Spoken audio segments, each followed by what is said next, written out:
ప్రశ్నలన్నీ కూడా ప్రజల పక్షాన, మా రైతుల పక్షాన, మా దళిత బిడ్డల పక్షాన ఇలా నేను అడుగుతా ఉంటే సిగ్గు లేకుండా నా పక్కన కేసీఆర్ గారి భిక్షతో, కేసీఆర్ గారి దయతోని గెలిచిన ఎమ్మెల్యే అయిన డాక్టర్ సంజయ్ జగిత్యాల ఎమ్మెల్యే గారు నా పక్కన కూర్చొని ఉన్నారు. నాతో ఏమంటాడు పక్కన కూర్చొని అంటే, ఏగా రైతులకు అన్ని గవన్నీ ఎందుకు అడుగుతున్నావు, ఇక మీ బీఆర్ఎస్ పార్టీ సంగతి నేను చెప్తా ఇప్పుడు అని మైక్ తీసుకుంటుండు. ఎస్, నేను ఆయనకు మైక్ ఇచ్చినప్పుడు బాజాబ్తు వ్యతిరేకించిన. అసలు ఈయన ఏ పార్టీలో గెలిచిండు, ఏ పార్టీ తరఫున మాట్లాడుతుండు అని నేను అడిగితే నేను కాంగ్రెస్ పార్టీనే అని చెప్తుండు. నేను ఇవాళ స్పీకర్ గారిని వేదిక మీద నుంచి కోరుతా ఉన్నాను, బహిరంగంగా బీఆర్ఎస్ పార్టీ బీఫామ్ మీద గెలిచి ఇవాళ నేను కాంగ్రెస్ పార్టీలో జాయిన్ అయినా, నేను కాంగ్రెస్ పార్టీ శాసనసభ్యునని సంజయ్ గారు చెప్పారు. వెంటనే సంజయ్ని మీరు డిస్క్వాలిఫై చేయాల్సిన బాధ్యత స్పీకర్ గారి మీద ఉన్నది అని చెప్పి ఈ సందర్భంగా తెలియజేస్తూ ఉన్నాను. మీరేదో సంజయ్ గారు మీరేదో తమాషాలు చేస్తామంటే ఇక్కడ చూసుకుంటూ ఊరుకునేటోడు ఎవడు లేడు. ఖచ్చితంగా బీఆర్ఎస్ పార్టీ బీఫామ్ మీద గెలిచిన వాళ్ళని అడుగున అడ్డుకుంటాం, అడుగున ప్రశ్నిస్తాం. ఇలా ప్రజల పక్షాన ఉండకుండా, సిగ్గుశరం లేకుండా ఇలా సంజయ్ గారు పైసల కోసం అమ్ముడు పోయి ఇలా Congress party agenda BRS party B form మీద గెలిచి రేవంత్ రెడ్డి సంకల జొర్రి రేవంత్ రెడ్డి గారు చెప్పినట్టు మాట్లాడతానంటున్నాను. ఇలా కొంచెమన్నా సిగ్గు శరము లజ్జ మానం లేదా అని చెప్పి అడుగుతా ఉన్నా నేను ఈ సంజయ్కి.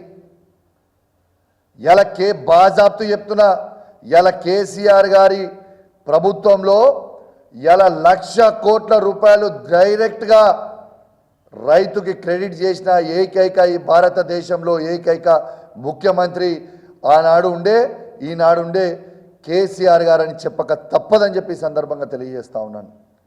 ఏ రాష్ట్రంలో అయినా 1,00,000 కోట్లు డైరెక్ట్గా రైతు అకౌంట్లోకి వేసిర్రా?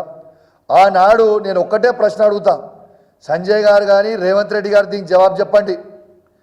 కేసీఆర్ గారు ఉన్నప్పుడు రైతు బంధు ఎట్లా పడుతుంది, ఇవాళ ఎట్లా పడదు? కేసీఆర్ గారు ఉన్నప్పుడు 24 గంటల ఫ్రీ కరెంట్ ఎట్లా వస్తుంది, ఇవాళ ఎట్లా రాదు? కేసీఆర్ గారు ఉన్నప్పుడు దినవారం తిరగక ముందే దురదృష్టవశాత్తు ఎవరైనా రైతు చనిపోతే రైతు బీమా ఆనాడు ఎట్లా పడుతుంది, ఈనాడు ఎట్లా పడదు? ఇవాళ నెలకి టంచనగా ఆనాడు కేసీఆర్ గారు ఉన్నప్పుడు టంచనగా పెన్షన్ టైం మీద ఎట్లా పడుతుంది, ఇవాళ ఎట్లా పడదు?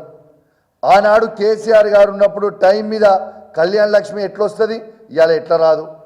ఇవాళ కేసీఆర్ గారు ఉన్నప్పుడు ఇలా కేసీఆర్ కిట్లు ఎట్లు ఇస్తారు, ఇవాళ ఎట్లు ఇయ్యరు? ఆనాడు కేసీఆర్ గారు ఉన్నప్పుడు న్యూట్రిషన్ కిట్లు ఎట్లు ఇచ్చిర్రు, ఇవాళ ఎట్లు ఇయ్యరు? కేసీఆర్ గారు ఉన్నప్పుడు కంటి వెలుగు ఎట్లా నడిచింది, ఇవాళ ఎట్లా బంద్ అవుతాయి? ఇవన్నీ మేము అడుగుతుంటే దివిట్లకి సమాధానం చెప్పలేక మా మీద దాడులు చేస్తాం, మా మీద కేసులు పెడతాం, మిమ్మల్ని బెదిరిస్తాం అంటే ఇక్కడ భయపడేటోడు ఎవ్వరు లేడు అని చెప్పి కూడా ఈ సందర్భంగా రేవంత్ రెడ్డి గారు చెప్తా ఉన్నాను. బిడ్డ రేవంత్ రెడ్డి గుర్తుపెట్టుకో, నీ మెడలు వంచి నువ్వు ఏవైతే 6 గ్యారెంటీలు ప్రజలకు ఇస్తా అని చెప్పినవో ఆ 6 గ్యారెంటీలు నువ్వు ఇచ్చే వరకు నేను ప్రశ్నిస్తూనే ఉంటాం. నీ 420 హామీలు నువ్వు ఏవైతే ప్రజలకు ఇస్తామని హామీ ఇచ్చినవో అవి ఇచ్చే వరకు నిన్ను ప్రశ్నిస్తూనే ఉంటాము అని చెప్పి సందర్భంగా తెలియజేస్తా ఉన్నాను. ఇవాళ నువ్వు కేసులు పెట్టి ఈ పోలీసు వాళ్ళని వందలాది మందిని పెట్టి మమ్మల్ని బెదిరిస్తే ఇలా భయపడేటోడు ఎవ్వరు లేడు. ఇవాళ నేను ఒక్కటే అడుగుతా ఉన్నాను, ఇవాళ నేను ఆ రివ్యూ మీటింగ్కి బాజాబ్తు నేను ఒక శాసనసభ్యునిగా ఇవాళ బాజాబ్తు ఒక శాసనసభ్యునిగా ఇన్విటేషన్ ఇస్తే ఆ మీటింగ్లకు పోయినా. ఇవాళ మంత్రుల ముంగటనే గొర్ర 100 మంది పోలీసులు నేను ప్రశ్నలు అడుగుతున్నందుకు, రైతుల పక్షాన నిలబడుతున్నందుకు నన్ను గుంజుకొని పోతుంటే మీరు ఎందుకు ప్రశ్నిస్తలేరు? ఇది చేయడం మీరు తప్పు అని మంత్రులు ఎందుకు ఆపుతలేరు అని నేను అడుగుతా ఉన్నాను. బరాబర్ మేము అడుగుతాం, అడిగితే జవాబు చెప్పుర్రి. మీకు చేతన కాకపోతే మాకు చేతన అవుతలేదు, మేము తప్పు చేసినామని చెప్పుర్రి. అది చెప్పుడు మాత్రం చేతన అవుతలేదు, దానికి జవాబు చెప్పరు. వాళ్ళని గుంజుకొని పోయి పోలీస్ స్టేషన్లలో పెడతామంటారు, కేసులు పెడతామంటారు, లేకుంటే దాడులు చేస్తామంటారు. ఏం దాడులు చేస్తారు? ఎన్ని రోజులు దాడులు చేస్తారు? భయపడతామా దాడులు చేస్తే? మీరు ఖచ్చితంగా నేను చెప్తున్నా, పార్టీ మారిన ఎమ్మెల్యే సంజయ్ సిగ్గు శరము లజ్జ మానము అన్నం తింటుంటే ఇలా నీకు దమ్ముంటే రాజీనామా చేయి. నువ్వు రాజీనామా చేయి, ఆడ కాంగ్రెస్ టికెట్ నుంచి పోటీ చేయి, నువ్వు గెలుస్తావా చూస్తా. చలో నీకు దమ్ముంటే సవాల్ విసురుతున్నా, ఈ 10 మంది ఎమ్మెల్యేలను మీరు రాజీనామా చేయరి. హుజరాబాద్ ఎమ్మెల్యేకి నేను కూడా రాజీనామా చేస్తా. పోటీకి దిగుదాం, ప్రజల పక్షాన నిలబడదాం. ప్రజల పక్షాన నిలబడి ప్రజలు ఏమి జవాబు చెప్తారో, ఎట్ట జవాబిస్తారో చూద్దాం. పార్టీ మీకు దమ్ము లేదా? మీకు దమ్ము లేదా?